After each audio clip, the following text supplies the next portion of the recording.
All right, we are live, ladies and gentlemen, with the world leaders descending on San Francisco. City officials have taken care to clean up the streets, hiding from the world the poverty, the grime, and the homelessness. Critics have mocked California Governor Gavin Newsom for taking this action only when the eyes of the world were upon him.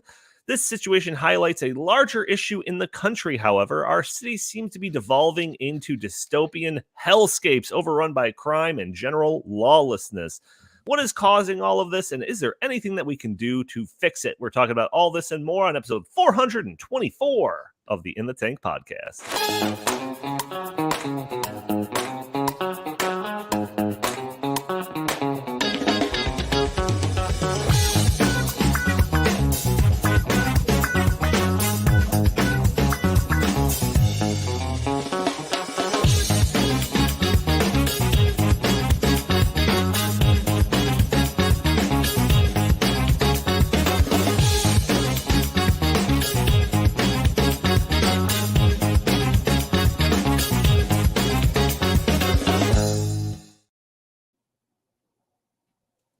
Welcome to the show, everybody. As always, I am your host, Donald Kendal.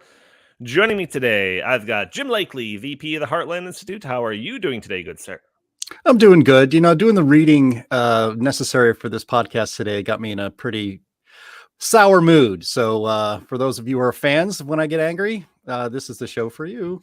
Oh, gosh, he's got 6 Jim rants primed for this episode. Also joining us, we have Chris Talgo. He is the editorial director here at the Heartland Institute. How are you doing today, good sir? Doing good. Just enjoying probably the last nice spell of weather here in Chicago for the next, 7 months. So let's enjoy this, gentlemen. Yes, yeah, it's not too bad out. It's not too bad out right now. Jim, we've got some special guests in the office. Clearly, that's why you're dressed up. Explain that to our audience that might be interested. Yeah, well, we have a film crew from a news network in France that was in the United States, and are doing I think they're doing a special on climate change, and they are interviewing Heartland Institute President James Taylor in our event space momentarily. But I am very dedicated to this podcast, so I told James that he's on his own and he can handle himself. But yeah, it's going to be interesting. We are of course recording the entire interview ourselves because, as often happens when we are interviewed by big media, we are taken out of context or made to look bad. We don't get the kind of treatment that the climate alarmist side gets. They get glowing profiles everywhere they go. So should be interesting. What's fun about, well, not fun, but what's interesting about dealing with the media is that they always smile and they always assure you that it's going to be fair. And look, we just want your side of the story. And 99% of the time it's a lie. So I'm always, we tell the truth. We come at this with, no hidden agendas, but we will see if the media in France is as corrupt and bad as the media is in the United States. Very interesting. I'm actually curious to see. I was under the impression that it was a very friendly outfit that was coming. I assumed that this was like, oh yeah, these are friends from, come to our conference and all of that. I didn't know that it was a potential hostile interview that we're getting set up for. Isn't that a line from the Godfather? It's like when they come for you, they'll come to you as a friend, and then they'll stab you. And so that's the rules of the Godfather apply to the rules of dealing with major media. So that's kind of hope for the best, plan for the worst, something like that, right? 100%. Right. So we got a lot to talk about. A couple of issues that are in the news, kind of a larger topic of just the state of our cities in this country, and I also have a very important Davos Watch segment at the end of the episode. And Justin Haskins is not on this episode, so we should have plenty of time to get to that. So it's not going to be cut. I promise you. But before we get into any of our main topics, I do have to put that message out there to all of our listeners, especially those audio ones that are probably catching the show on a Friday or later. First of all, why don't you write a review for us on iTunes? It'd be greatly appreciated. But also, you can join our show a day earlier at noon Central Time on Thursdays, where we are live streaming on Facebook and Twitter and Rumble and YouTube. And you can join the conversation, throw your comments and questions in the chat. Maybe we'll show your comments on the screen. Maybe we'll address your questions on the fly. You can also support the show by using that super chat function that we have enabled, where you can pretty much guarantee that your comment or question will be read on the air. Or if you want to help us out by not spending a penny, but spending just a couple of seconds hitting that like button, subscribing to the channel if you haven't already, sharing this content, or just leaving a comment under the video, all helps break through those big tech algorithms that prevent content like this from being shown to more people. With that out of the way, let's get to our main topic. So there are actually a couple of international conferences taking place in San Francisco this week. You have the World Economic Forum is hosting an AI governance summit, which I've been keeping an eye on. In fact, the content of that kind of relates to the previous week's Davos Watch segment that we did. So if you haven't seen that, we have it cut separately, released on the Heartland Institute main channel. You can go and check that out. But also they have APEC, which is the Asian Pacific Economic Cooperation Summit. And because of these events, San Francisco is going to be visited by hundreds of influential people, political leaders, and industry titans. And it's become a bit of a viral joke lately, especially in the kind of the right of center community that people started to notice that the city was kind of putting on airs, doing a bit of cleaning up the streets and sidewalks, and which is really saying something considering San Francisco has become notorious over the past, I don't know, several years, decades maybe, for having streets and sidewalks literally covered in homeless people, drug paraphernalia, and actual human feces. So, to clean up all of that in a short period of time is quite an undertaking. San Francisco, America's outhouse. I like it. Yeah, so critics and residents of San Francisco have been voicing their concerns to California Governor Gavin Newsom, saying, what? So the city's a complete pigsty every other day of the year, but as soon as some high-profile guests come to town, then what? You clean it up? To which Gavin Newsom had some pretty honest reactions. So we have a couple of clips of Gavin Newsom responding to such criticisms. Let's go ahead and play those if we have them teed up. I know folks say, oh, they're just cleaning up this place because all those fancy leaders are coming into town. That's true, because it's true. But it's also true for months and months and months prior to APEC, we've been having different conversations. Anytime you put on an event, by definition, you have people over your house, you're going to clean up the house. You have 21 world leaders, you got tens of thousands of people coming from all around the globe.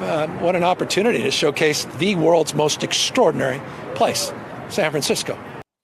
Yeah, see, I don't think that answer would fly for like my mom. If I was having like friends over and I was frantically trying to clean up my room or something, she'd be like, "Oh, what? So every other day you leave it dirty and socks all over the place, but because you got friends over, no, you're gonna keep your room clean." I think that's what her response would be. But so I'm going to start with Chris on this one. What do you say about Newsom and the city of San Francisco cleaning up the city for the sole purpose of trying to not look like a disaster when VIPs are coming to town?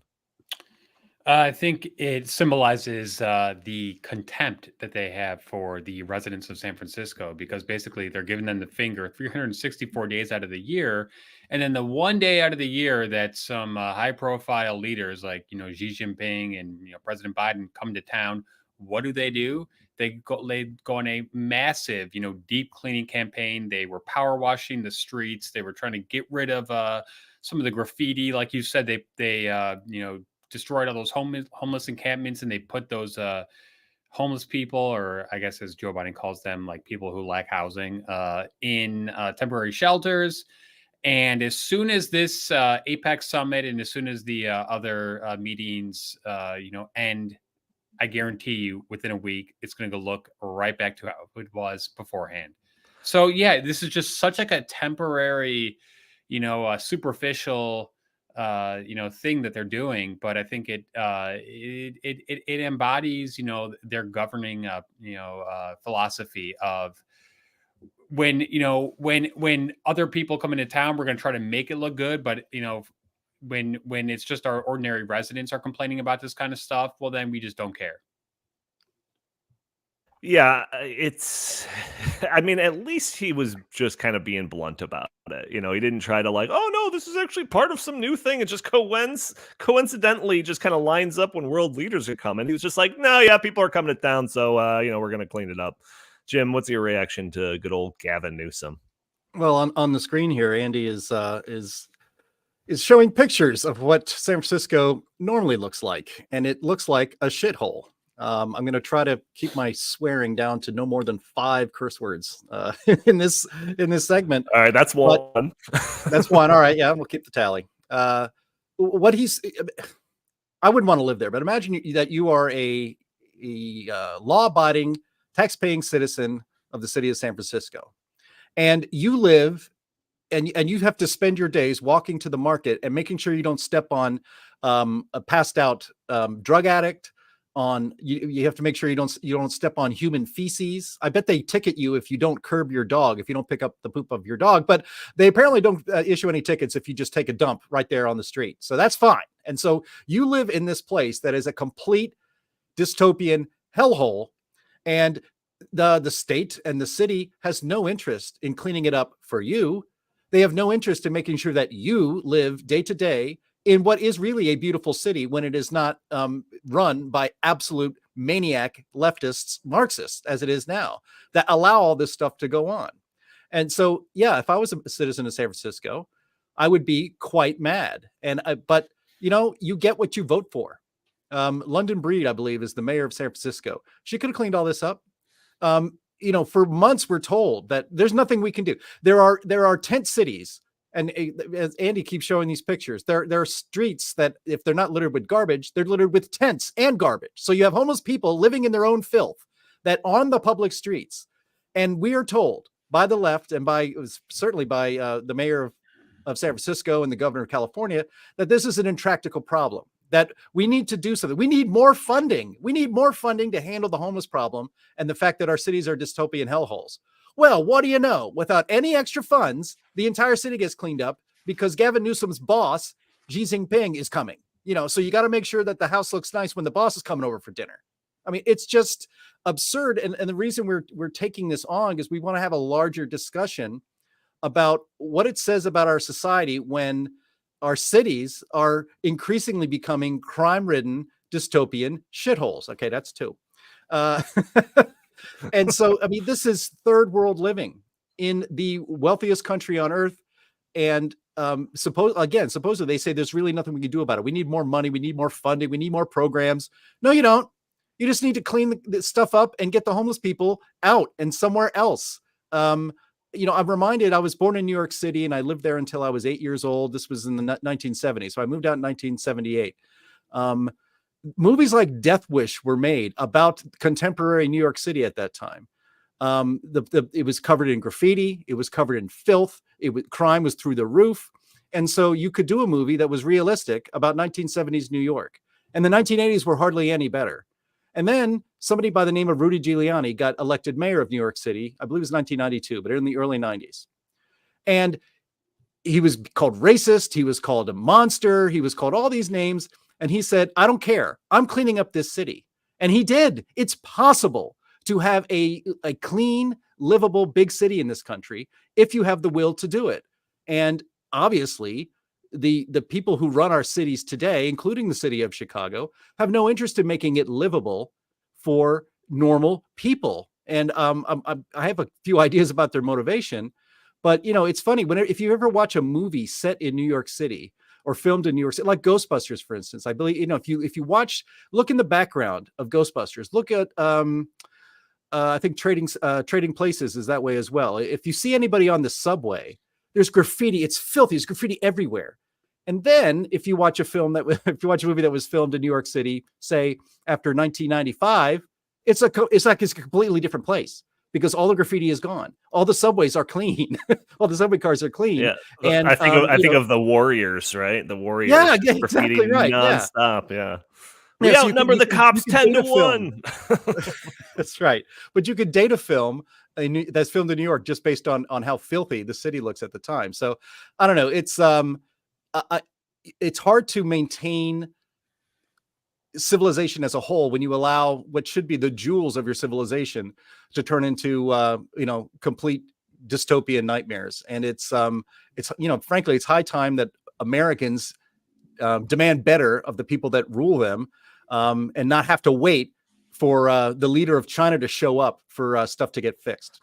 Yeah, and Chris, you wrote an op-ed about all of this in the American Thinker, and there was one paragraph that particularly stood out to me. You said San Francisco, for instance, has spent $40.8 billion in climate mitigation efforts over the past 5 years.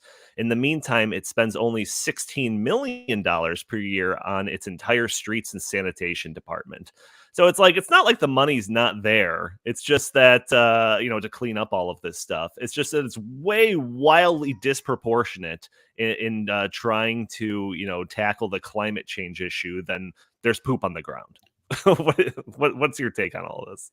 I think one of the primary functions of government is to prioritize, and this just goes to show that they prioritize climate mitigation efforts, which are we're talking installing solar panels, installing wind turbines, just like retrofitting buildings, just all this garbage. But then when it really comes down to just maintaining an orderly society and maintaining clean streets and clean sidewalks so that people can walk on them and feel safe and just feel good about their surroundings, they do not want to put 1/10 1/100th of the money that they are using for their climate change social justice initiatives.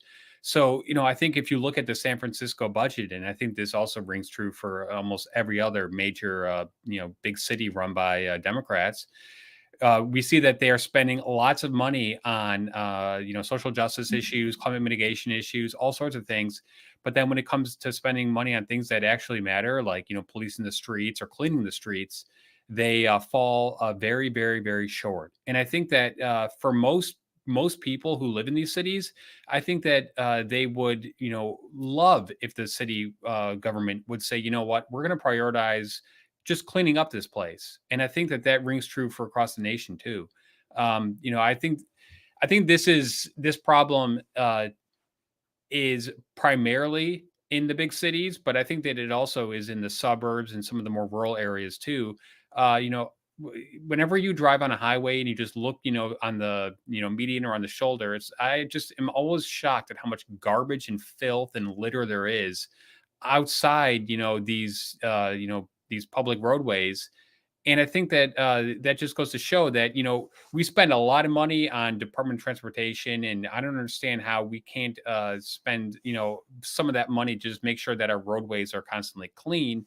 But it's very frustrating because these, people who run these cities, whether it's, Mayor London Breed or Mayor Brendan Johnson or, whomever we're talking about, Eric Adams in New York, just goes to show that they don't care. They don't care, about, having a nice, pleasant looking atmosphere for their residents. And I know that some people say, oh, well, does that really matter all that much? And I think that does. I think it's depressing when you're constantly looking out at your surroundings and just seeing garbage and junk and, feces on the sidewalk. Like it is depressing.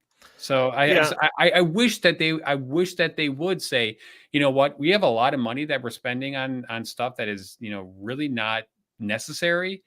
And I would be, and Donnie, I've told you this before, I would be so in favor of a nationwide effort. I would love it if it would happen at the local, the state level, and the federal level, like a national beautification and cleanup of this country. I would be so in favor of that. And I think that really is an environmental policy. Yeah, it feels like this story is not even just a one-off anymore. Like it seems like it's almost becoming commonplace. Just based off, Chris and I were kind of talking about the topics that we were going to cover on the podcast just yesterday, and a couple of examples just immediately popped to mind. Seattle during the recent MLB All-Star game. They shoot all the homeless people away so that the viewers and people visiting the stadium wouldn't see anything like that going on. Or when Biden went to a border town, I think it was like El Paso or something, authorities made sure to kind of clean up everything to, again, kind of present an inauthentic presentation of what reality is down there.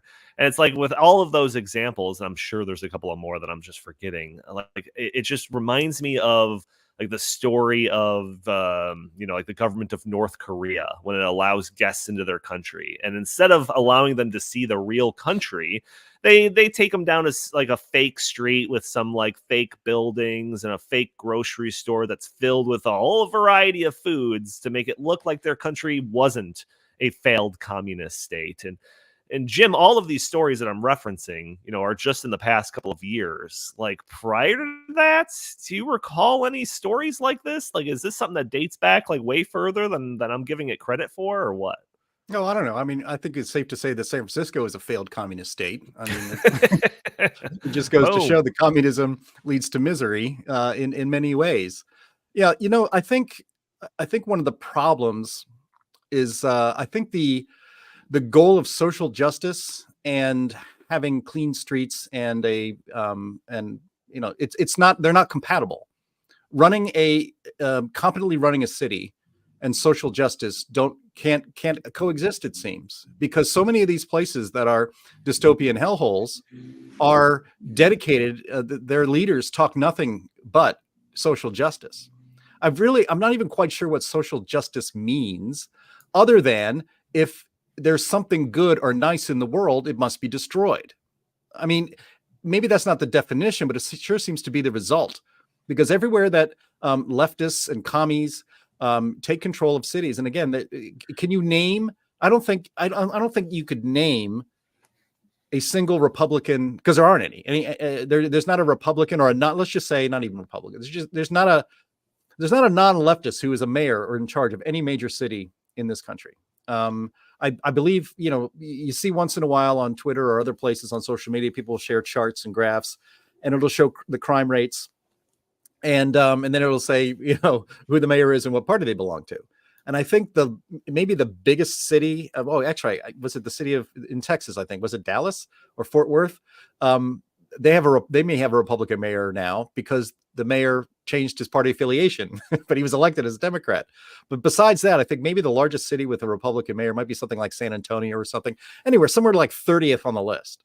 And when the Democrat Party has so fully embraced so-called social justice and leftism and wokeism, this is what you end up getting, because that political philosophy, that outlook on life, is not compatible with creating space and a society that is pleasant for normal people. And the people that suffer the most from again, when Andy was showing those pictures, and we're going to get into this a little bit in more detail here soon, but the people suffering the most with people completely zombied out on drugs, and people living in tents on the street, and people defecating on the sidewalks, the people that suffer the most are those people. If you want to help those people, you need to get them off the streets. But in too many of our cities, that's considered, maybe it's considered racist, maybe it's considered classist, and it's certainly considered not compatible with whatever social justice is supposed to be. Hey, Yeah. Donnie, can I just chime in real quick? I do think that we are putting all the onus on the government for cleaning up this problem. But remember that the government's not necessarily creating this problem. This is irresponsible citizens who are doing this. And this is, something that I think has gotten worse in recent years.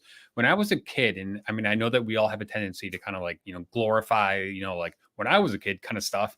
But when I was a kid, I swear that like littering was kind of like a taboo. Like it was a no-no. It's like if you saw people littering, it was like, what are you doing there? Now I think littering is almost just like kind of like commonly accepted. And I understand that it's way worse in big cities, but I think that that's also a reflection on those people. If those people are willing to do that, it's not like the litter and trash and graffiti just appears out of like thin air and the government's refusing to clean it up. People are actually doing it. And even Well, in that I think that kind of go. I think you're right largely, but I think that kind of goes to that like concept of that kind of that broken window policy of that Giuliani kind of age, when it's just like one broken window, and then that kind of gives like just the camel's nose under the tent, allows other people to kind of think it's okay, or like you kind of see the descent of it, and it's just like if you're walking down the street and you see just piles of garbage. It's like, this little scrap of paper in my hand, like this isn't going to do anything. I'm just going to throw it on the ground. Like I feel like it kind of begets like more and more kind of just accepting it almost. Yeah, I mean, I totally understand that, but what I'm just trying to say is that I think I'm really just kind of hyper focusing on like the litter part of this right now, and I know that we're talking about like other issues, but I can't tell you how many times I see people just throwing stuff out their car window when I'm driving on the street, or when they're in a parking lot, just unwrapping something and just tossing it on the ground, whether it's like food and stuff. And I have a couple of times gone up to that person being like, "Hey, what are you doing?" And then it's all like, most of the time they're like, "Oh, sorry, I didn't know." And it's just like, "Yes, you did. You just tossed that on the street." Well, what if everyone were just constantly act like that? I mean, come on, grow up, be an adult, be responsible. This is like like pretty basic stuff.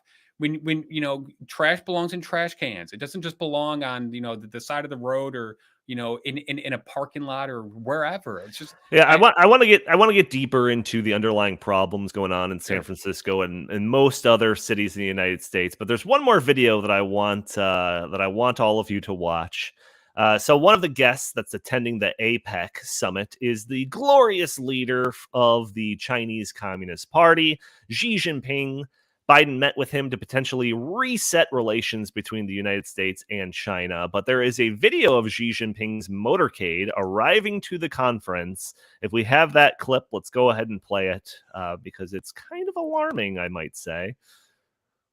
Okay, here we go.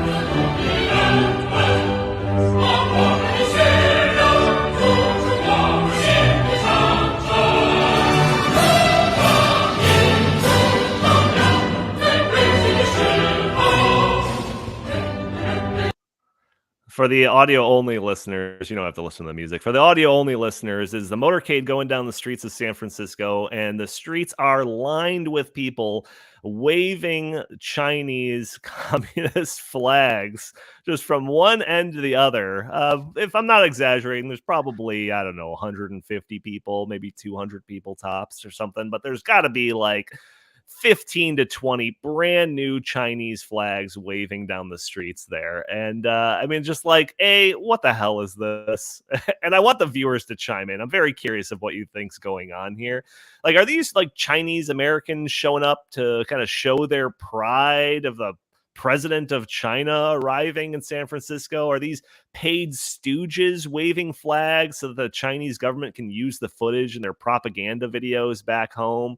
Or are these just sad, pathetic liberals praising a more collectivist nation than the United States? I'm very curious of what you think is going on there. But Jim, I'm curious of what you think specifically. Well, I see this and I think, hey, Gavin, daddy's home. Come on over and say hi, give him a hug, And so you bring out all the, you put all the pomp and circumstance for the leader of China. These are the same people who, if Trump was to show up, would be spitting on the ground and throwing up the finger and stuff like that.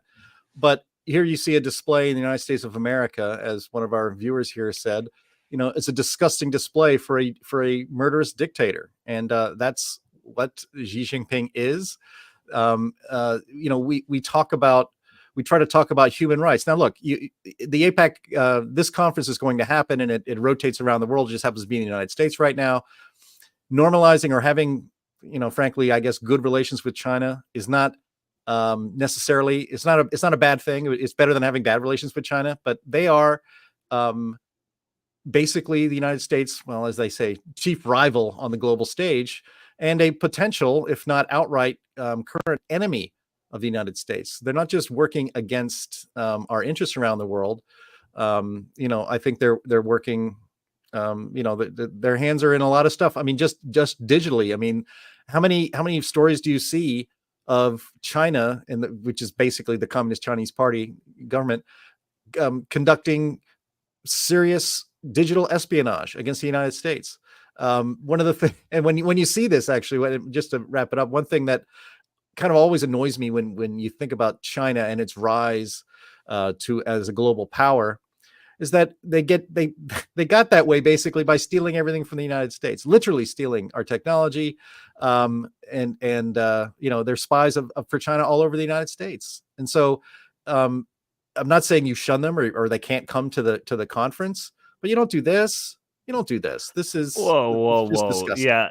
Enemies until Biden resets the relationship. Don't you have any faith in a president of the United States? Surely his meeting with him went perfect and they're going to be best of friends, and the United States and China are going to be best of allies. I mean, I have faith in Joe Biden. It doesn't seem like you do. But Chris, I mean, regardless of the answer of what's going on in the streets there, paid stooges, just brainwashed people, whatever it might be. Like, do you even think it's possible that you would ever see the streets of San Francisco lined with people waving American flags in this day and age? Like, I think that would be even more surprising than the video that I just showed. What do you think? I would be shocked and appalled if I were to see the streets lined with American flags and patriotic, people waving them. But I don't. I think that most of the people who live in America who came from China would not, support this. So it makes me definitely think that this is people who have no idea what is really going on in China, and they were just told to do so. Maybe they're paid, who knows? But I do not think that these are actual, Chinese nationals who are there to greet their leader, who they miss so dearly. That's just does not pass the smell test. Sorry. Yeah, I wouldn't put it past, them, like the Chinese government reaching out to the families of people that live in the San Francisco area and be like, you tell your relatives to wave a flag when Xi Jinping. Like, I wouldn't put anything past them. I think it's probably easier just to pay off some people. Here's your flag in the mail. Make sure you're waving it. I don't know, but it was bizarre to see that. Somebody in a comment of one of the videos that I saw was like, this looks like some Man in the High Castle type of stuff going on in San Francisco. But well, I can give you a personal anecdote. My parents adopted a girl from China. We got her when she was, in her, probably like 7 or 8 years old. And, she grew up in China, lived in an orphanage for many, many years. And, we've asked her, like, would you ever want to go back and visit? Would you ever? It's like she wants nothing to do. She said it was just terrible. She, was forced to, read the Little Red Book and just on and on and on. The conditions were deplorable, and she wants nothing to do with China. She is so grateful that she's in the United States. And I think that is much more the norm for people who have fled China than people who are in the United States, saying, oh gosh, China's so great. Let's be more like them. I highly doubt that is the case. Yeah, so let's talk a little bit more about kind of the state of our cities and all of that. And it's like, did they really clean up San Francisco in a comprehensive way? Because I feel like nothing, has been fundamentally fixed. This is just a temporary sweeping everything under the rug. As soon as the last VIP jets take off, the streets and sidewalks will once again be filled with open air drug use, rampant vagrancy, and open air toilet use. And the problem isn't just confined to San Francisco. I know that's kind of getting the attention, but you can go and look at basically every major city across the United States. One of the articles that I have in the show notes is specifically talking about Washington, D.C. and how much of a nightmare it is, and how carjackings are up over 100% over just 1 year ago. 70% of high schoolers are reportedly chronically absent, just completely abandon the public school system. Violent crime is up 40%. There's a bunch of stories kind of going around, because I was looking up some stuff about this. Just in the past couple of months, suggesting that in the first half of this year, there's actually been a drop in murders in major cities from the previous years. But those stories usually leave out the fact that the previous year that they're comparing it to, rates were far higher than just the years during and previous to the pandemic. Retail theft is way up. I mean, you can talk about different stores, Walgreens and Walmarts pulling out of these big cities because it's just basically like, as long as you're stealing $999 worth of stuff or less, no one's going to follow you out the door. So all of that, drug use way up. A lot of these like decriminalizing drugs. In principle, libertarian. You can obviously see where they're coming from, but like following it up with no sort of help or anything like that is just resulting in like we've got a video. Maybe if you want to show this one just kind of in the background, we don't need the noise, but in Philadelphia, there's like a whole section of the Philadelphia called like Kensington, which is just like an open air, fentanyl using area where just people are literally just walking around like zombies. And was the government or police do anything about it? Nope. That's just kind of policy in that city. But again, like across all of these different cities, you kind of see very similar things going on. And there's this idea that like, and this is the Federalist article that's in the show notes. They're trying to combat this idea in that article that like the left is like in denial that there's an issue here.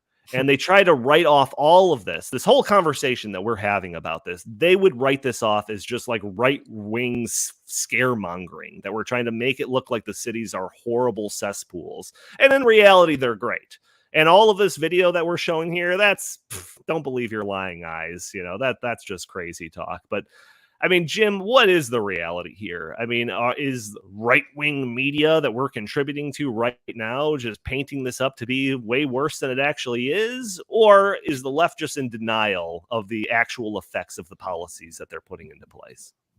I don't know. I don't understand why the left would be in denial about what is obvious. And you see it, these videos are not lying to you. This is not taken out of context. These are people, you could just on a random day walk down to Kensington in Philadelphia and see this. When I lived in Southern California for 5 years, as I started to come, so I lived in Southern California from 2005 to 2010. And you would see that if you went downtown, Skid Row is an actual place that they call it in downtown Los Angeles. And I would see Skid Row actually grow as a neighborhood, right? And it would used to be on one block, and then you would see that it would be on 2 or 3 blocks. And it was well known that that's just not a place that it's safe to be, even in the middle of the day. As these videos that we're rolling here show, they're interviewing the actual addicts and drug users. And they say, yeah, the cops are right across the street and we're doing drugs out in the open and it's fine. No one gets arrested. Drug deals happening right there in front of the cops. Nothing is done. And this is getting worse. And the liberals are the lefties who run these cities are, I guess, as you say, Donnie, in denial because they pretend that you can defund the police. After the summer of love in 2020, it was all the rage to defund the police and to use that money on social programs that are more helpful to the people than arresting people and cleaning up the streets by getting people that shouldn't be living on the streets off the streets. People are dying on the streets from fentanyl. And again, boy, there's the China connection, right? That's where all the fentanyl is coming from across an open border. So, I don't know how anybody on the left can be in denial of to what Marxist, communist, what we try to call leftist or liberal policies in this country lead to. This is what it leads to. I don't even understand. Not good for the people that it's happening to either.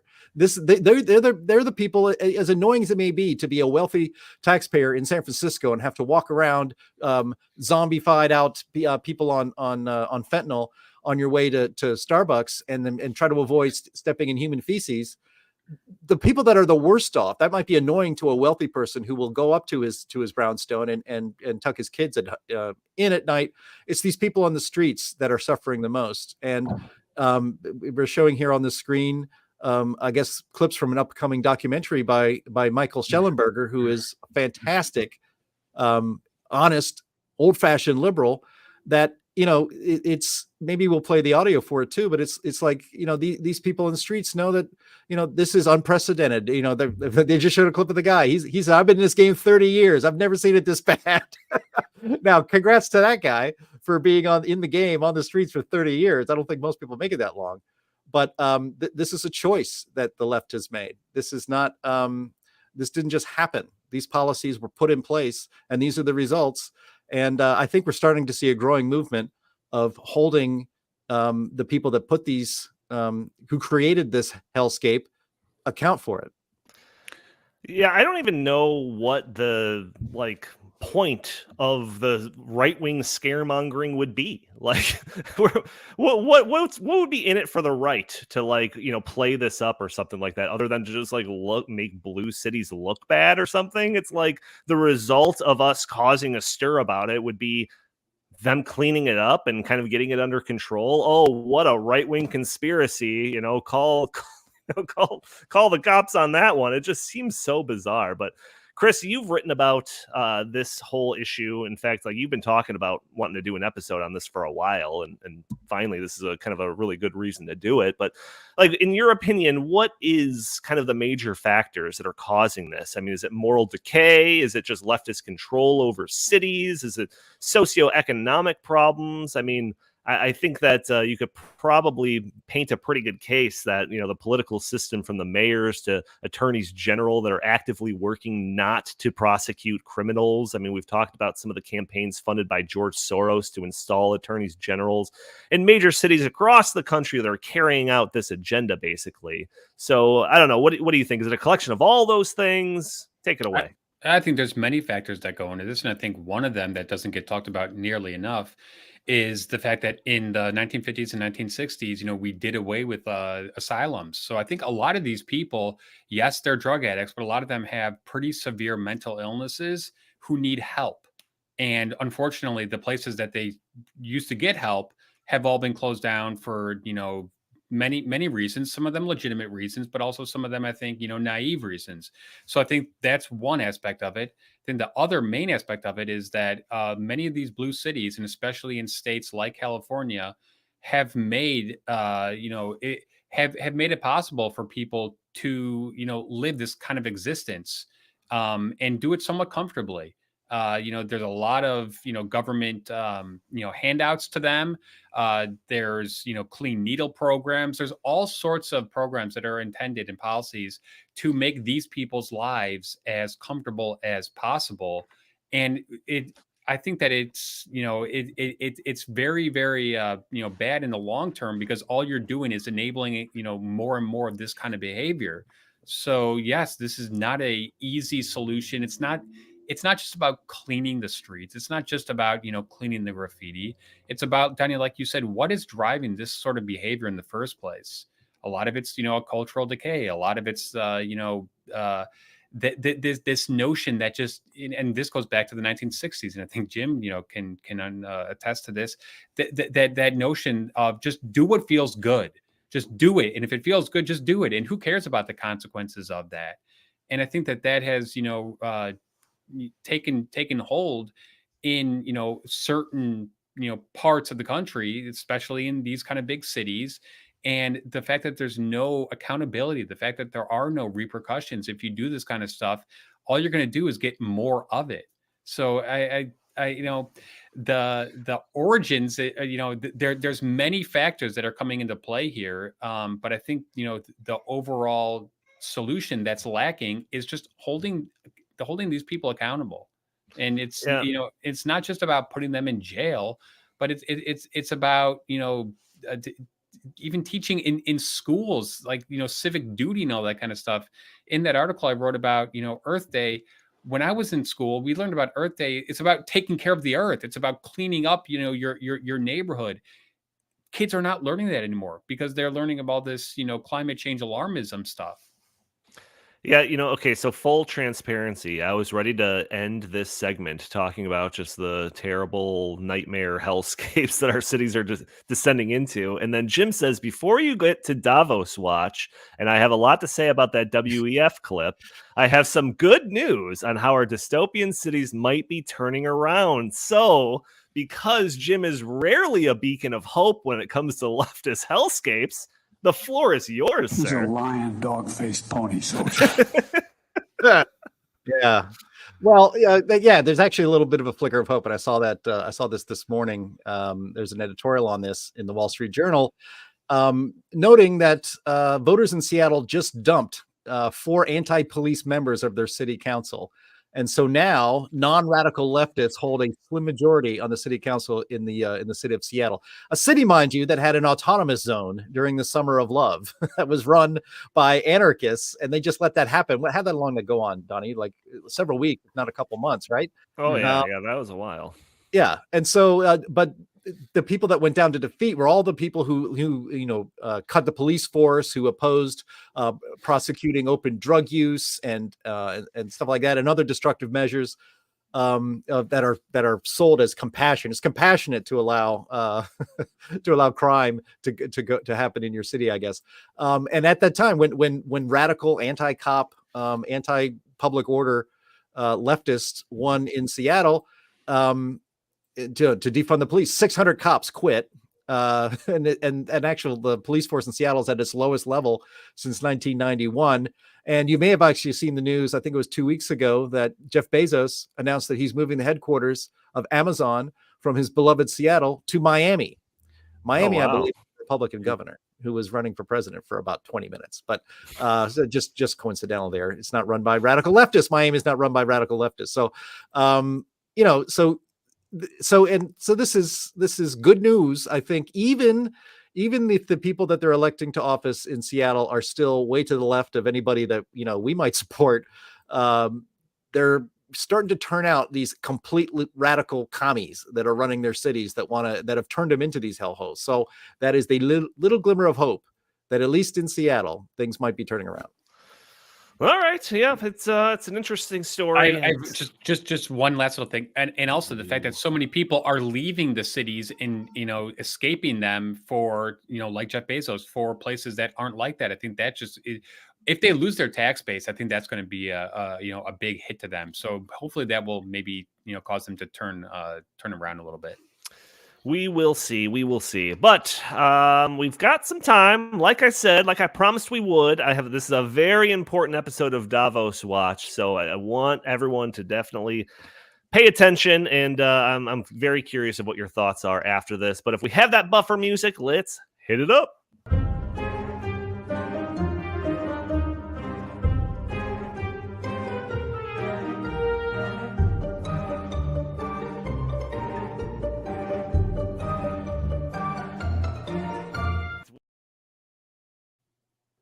All right, welcome to episode 7 of Davos Watch, where we keep an eye on the global elites from Davos to the UN and all the other advocates of global fascism and totalitarian technocracy.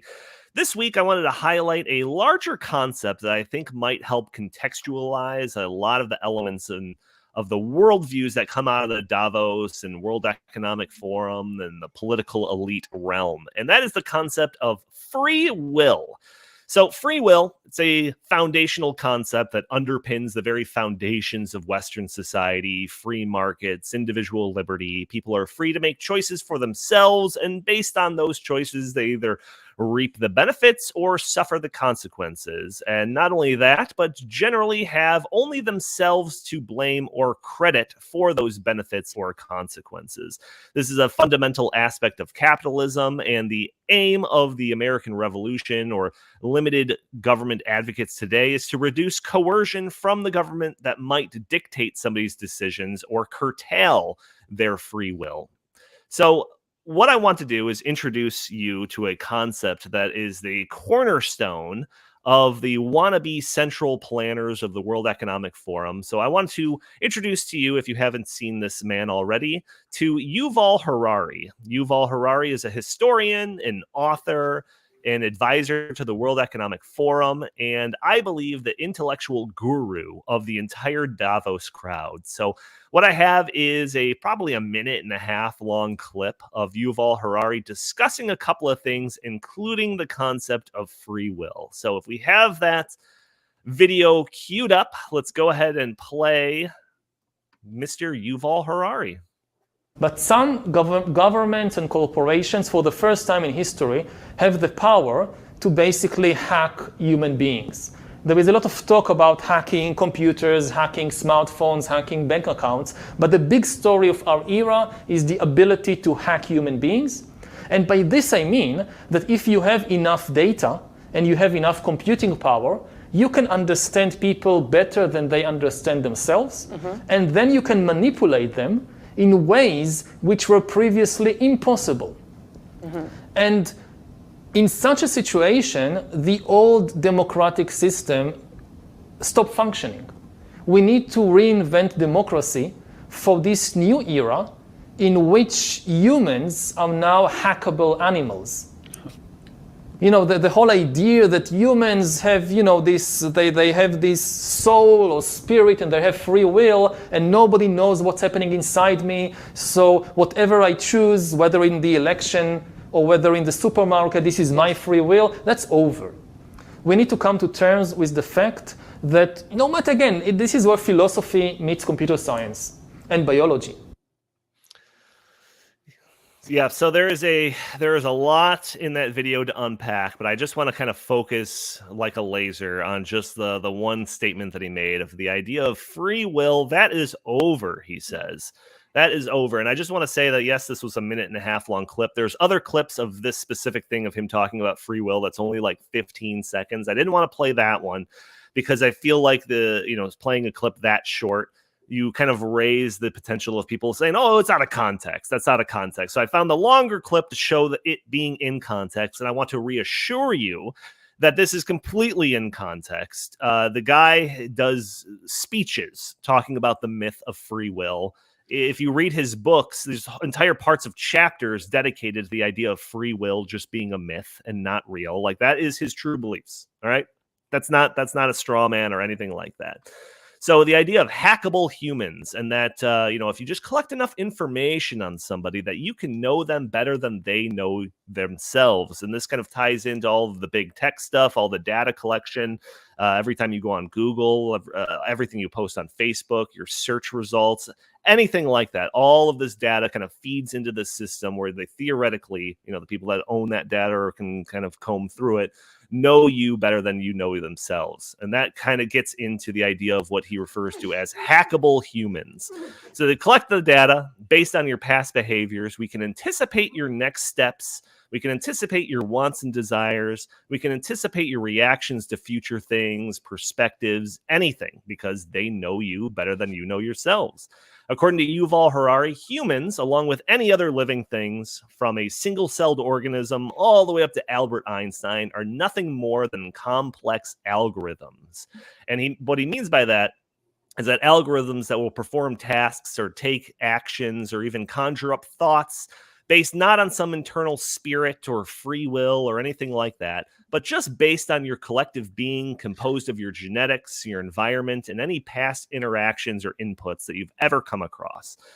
And this idea, and again, it's not a straw man. This is a cornerstone of this guy's worldview, his ideology. This idea carries with it major implications for the people's worldviews that hold this belief. So, number one, it reduces any accomplishment of any individual to simply the inevitable result of an algorithm that is put in that situation. So Jeff Bezos building Amazon is no more impressive than a calculator coming up with the answer 4 when you type 2 + 2 and hit equals. It's just the end result of an algorithm. This then completely diminishes the claim of any individual to the fruits of their own labor. You're not an individual. You're just a cog in a collective machine. You're just a part of the algorithm. Number two, the qualities that are not beneficial to society are also not the fault of the people that exhibit those qualities. A drug addict is just an algorithm that has been programmed through a lifetime of environmental stimuli that results in a person predisposed to drug use. Again, this is their actual worldview.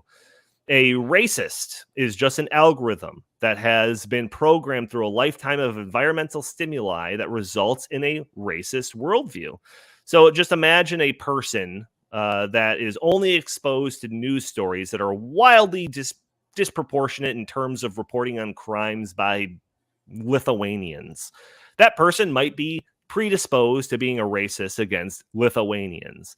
And now, considering you and your actions and even your beliefs are known to just be the results of your genetics and your environment and the stimuli that you're subject to on a daily basis, we can now anticipate the stimuli that can get you acting in a way that is beneficial to society. So perhaps if we have that racist against Lithuanian guy and we just show him news stories highlighting, I don't know, charitable work of some famous Lithuanian guy or a puff piece about some local Lithuanian diner, maybe we can make him less racist. See, you could be, if you're programmed one way, you could be programmed to go in a different way.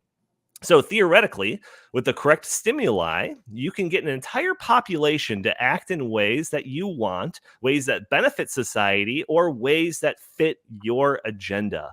And just to be clear, I am not making any of this up. This is very verifiable. You could read Yuval Harari's books. You could find the talks the speeches where he talks about all of this stuff.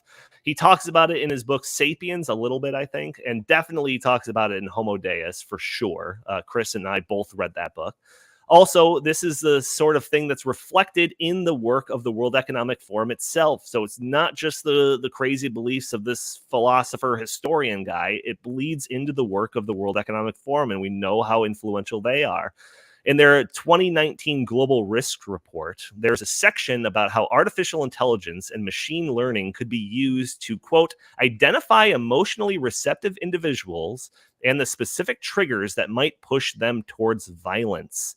They warn that, quote, oppressive governments could deploy effective computing to exert control or whip up angry divisions. So they're essentially warning about how echo chambers, fake news, and the curation of information can be weaponized to control somebody's actions. This is literally in their global risks report. So this is where the concept kind of shapes their worldview. Humanity is just a complex collection of algorithms. We just have to provide the proper operations manual to make sure that it functions to our liking. Not an operator's guide, written by natural law or reason or morality. Instead, a centralized operator's guide written by and defined by the agenda of the rule makers themselves. So this is the principle that provides the backbone to ideas like social credit scoring to judge citizens. This is what provides the backbone to ideas like ESG metrics to judge corporations. It's also the worldview that removes the responsibility for the consequences of actions of criminals. It's the rationale that supports overly lax justice systems, no bail, lack of prosecution. It's the worldview that runs completely counter to the system on which Western civilization is built. And once you understand this and the implications of this concept, you could really start to understand how the minds of these Davos elite types think. So this is why that I'm doing Davos Watch. I try to examine or expose an element of the Davos crowd and the wannabe central planners and the technocratic tyrants, and all the power and influence that they wield doesn't go unchallenged. But Chris, you've read Yuval Harari's books with me. You can back up what I'm saying is accurate and that this is, in fact, his worldview. What are your thoughts on all of this? Yeah, I've read all of Yuval Harari's books, and I'm pretty familiar with his thoughts on this topic. And I think what this really tells me is that Yuval Harari thinks that the vast majority of people are stupid and make bad decisions that are counterproductive to their own, to their own lives. But you know what? Yuval Harari does not have the knowledge to know that. So there's no way he can know that. And when he talks about, when you go to the grocery store, people make these decisions, but they're really not making those decisions. Actually, yes, they are. Now he might not agree with those decisions. He might not agree with everyone's life decisions, what kind of car they buy or whatever. But those are their decisions, and that is free will. And free will is the basis of, humanity.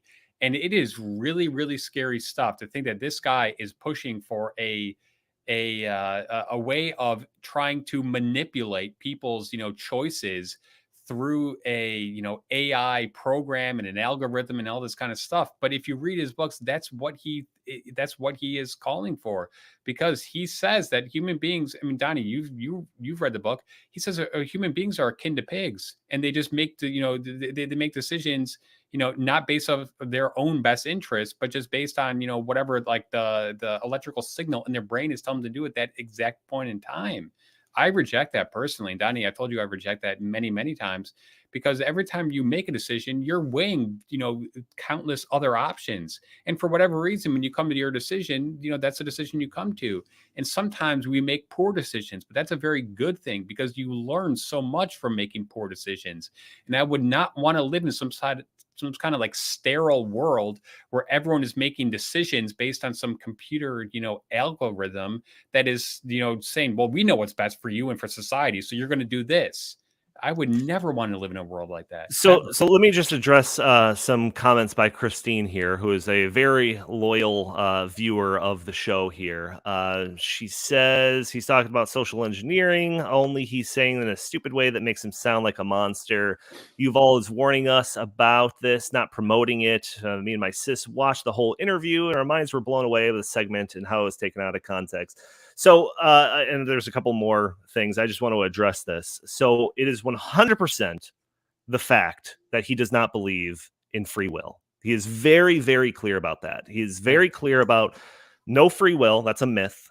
And the idea that the idea of the soul and everything that has to do with kind of the religious kind of idea of there being like an individual person's soul and all of that, he thinks that's a complete myth too. Where you are completely right is that all of the things that he references in connection to these realities as he presents them are warnings. He does warn about, and that's why I said the global risks thing, right? Like that is a warning. That's not like a playbook of what they want to do, as far as I know. But that's a warning that this type of technology could be used to kind of manipulate people and all of that. He also warns very specifically about the idea of digital dictatorships and how this type of information, and if it's used by nefarious governments or corporations and all of that, could be used to basically usher out some new 21st century form of technological tyranny. He does say that all as a warning, but it is definitely a part of this idea that this is their background belief structure on which some of these things are built. The idea of an ESG thing or a social credit score to try to like manipulate society in a direction, that is not a thing that decentralized people that believe in free will and kind of like a decentralized morality structure, they don't come up with stuff like that. So the idea that their beliefs are pinned with these ideas that there is no such thing as free will, that's where all of this stems from. So I want to be very, very clear about that. But he's also doing what dictators of the past have done, whether it's Stalin or Hitler or Mao or whomever, where they're trying to mold the population in the direction that they wanted to go in. And, back in the old days, the primitive ways of doing that, propaganda posters, radios blaring, certain messaging.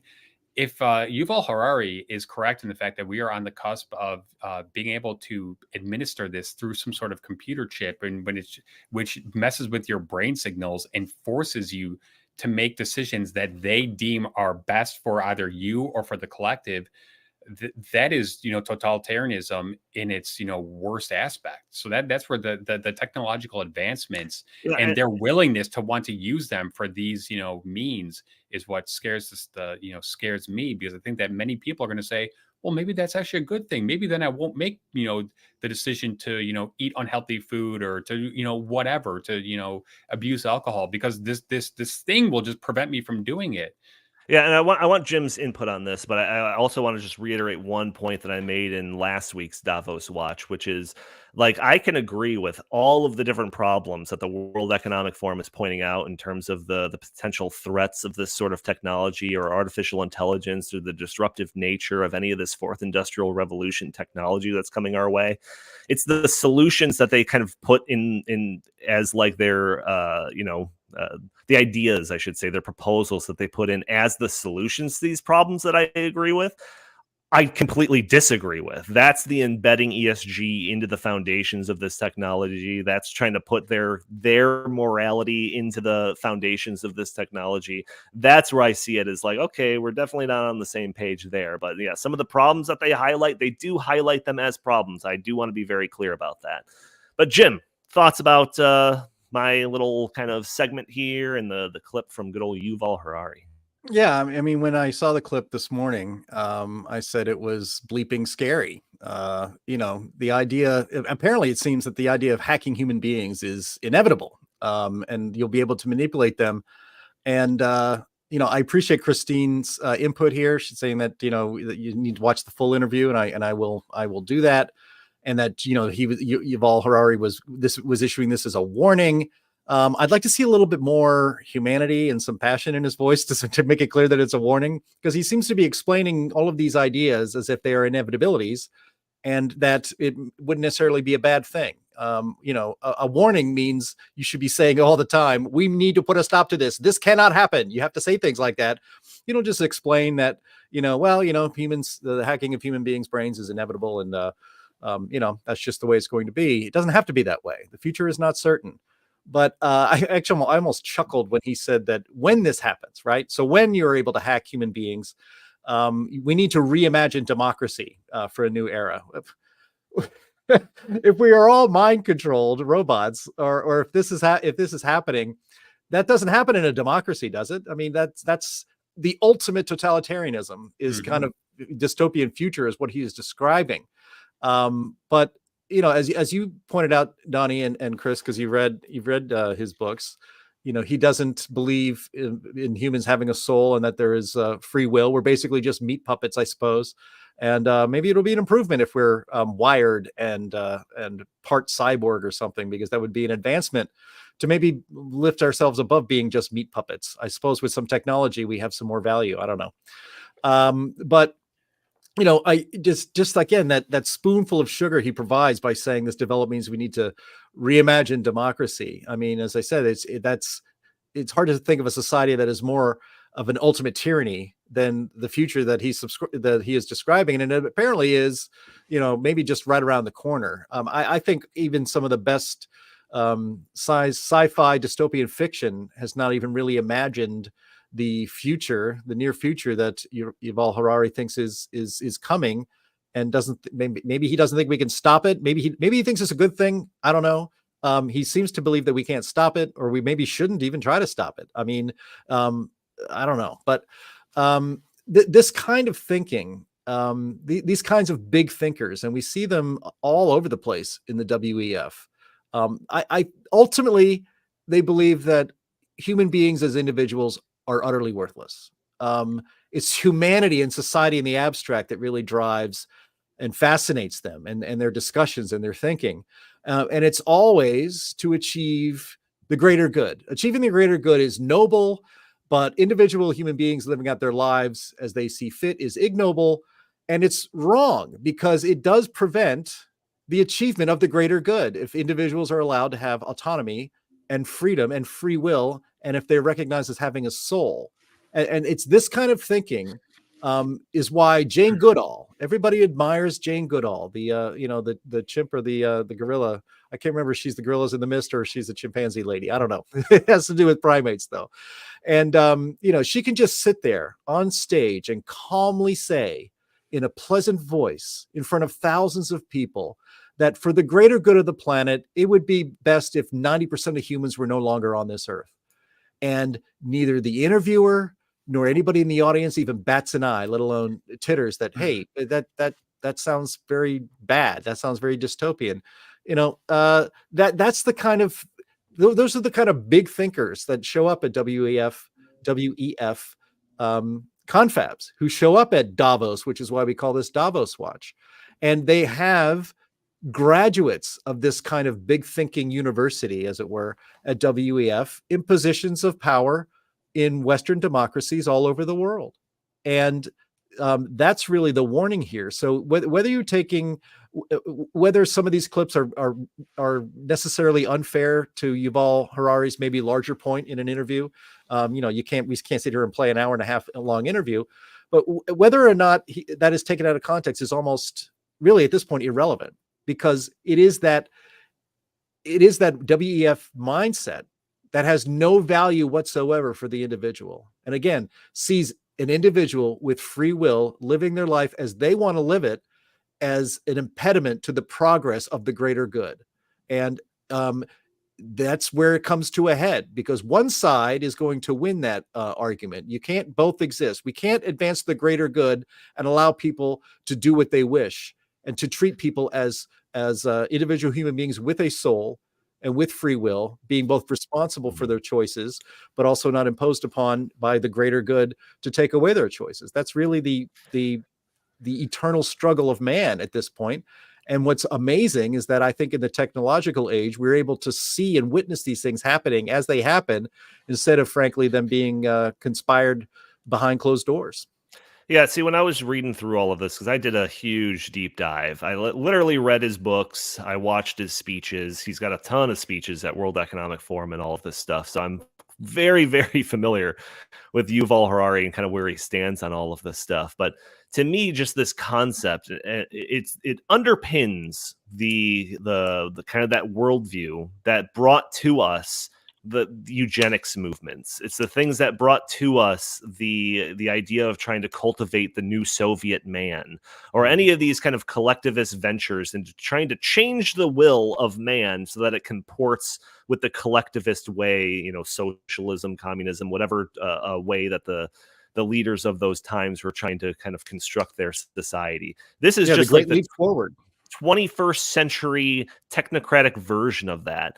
And not that he's advocating for that. Again, I want to be very clear about that. In fact, when you watch his stuff, he's more warning about it than anything, but it still shows that is the mindset that these people are operating under. So if somebody shows that society is just an advanced algorithm that's programmed, and that's why it's acting that way, then the person that's sitting there, a wannabe central planner type, thinks, okay, well, I'll just change the algorithm a little bit. I'll just program it in the way that I want so that it carries out the agenda that I want. So that's why I'm pointing out, Yuval Harari. He's the one that's setting up this kind of worldview. And it's the people, the leaders at Davos, World Economic Forum, that are taking that setup and running with it. So that's kind of my main point. But here's a question for both of you. I mean, Harari is in the World Economic Forum. He's a bigwig in the WEF. He could, isn't that by definition, you're in a position to stop this from happening?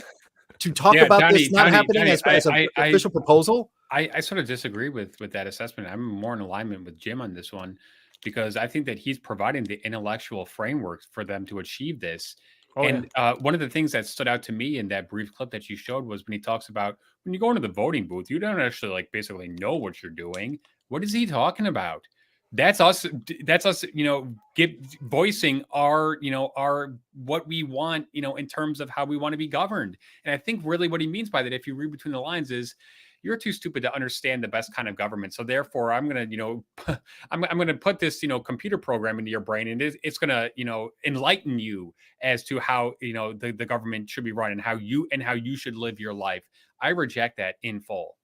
Yeah, no, dude, I could talk about this for literally hours, but there's a section of his book, this as well, where he's talking about how Facebook, just based on the information that Facebook collects on you and the things that you like and the things that you comment on, the things that you share, that it knows whether you're voting on the left, whether you're voting on the right, whether or not you're kind of in the middle. And not only that, but it can know that what things could push that person in the middle to vote more on the left or vote more on the right. So he's pointing this out as kind of like a warning, as saying oh, these corporations, based on the idea that they know you better than you know themselves, that they're wielding a type of control over society that has basically never been seen before.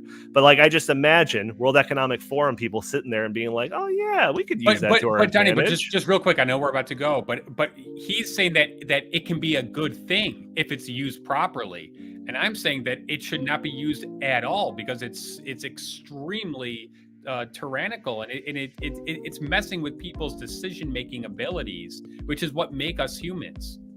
Yeah, it's a wild concept, but I'm telling you that the fact that he rejects free will and thinks that we're all just like these chickens running around with their heads cut off, just doing random things, is insulting. It's a wild thing, but like I said, it is a core foundational aspect of these people's worldviews. So tune into more episodes of Davos Watch, where we're going to expose even more crazy aspects of these wannabe central planners and technocratic tyrants and all of that. But that's going to do it for this episode of In the Tank podcast. I want to thank you all for joining us. Tune in every week for a new episode. For those audio-only listeners that are catching the show probably on a Friday or later, leave a review for us on iTunes. It'd be greatly appreciated. But you could also join us live a day earlier on Thursdays at noon Central Time, where we are streaming on Facebook and Rumble and YouTube and Twitter. And you can join the conversation, throw your comments and questions in the chat. Maybe we'll show your questions, comments on the screen. Maybe we'll address your questions on the fly. You could also help us out by just hitting that like button, subscribe if you haven't already, sharing this content, leaving a comment under the video. All helps break through those big tech algorithms and prevent content like this from being shown to more people. Jim Lakely, where can the fine people find you? At J Lakely on X, at Heartland Inst on X. Always visit heartland.org, and happy Thanksgiving. Fantastic. And Chris Talgo, what do you have to pitch today? Well, Heartland.org, but next week's a very important holiday in my book. I think Thanksgiving really does get the short end of it these days. Wait. Go ahead. Sorry. Well, I have a question for Jim after you wrap up. Sure.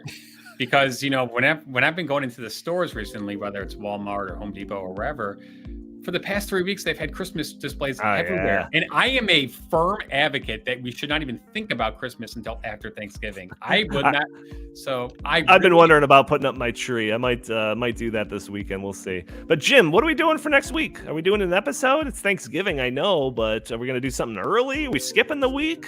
What are we doing? We're skipping the week. We'll probably play a best of, maybe a clip or show or something. I don't know. Depends on how much time Andy has on his hands. What was that? Andy to do a clip show. I don't know. There was some libel on the screen accusing me of being a Pence guy. I don't know if I like that, but all right, folks, thank you all so much for tuning in. We will talk to you, I don't know, maybe not next week, maybe 2 weeks. We'll see. So long, everyone. Have a great Thanksgiving.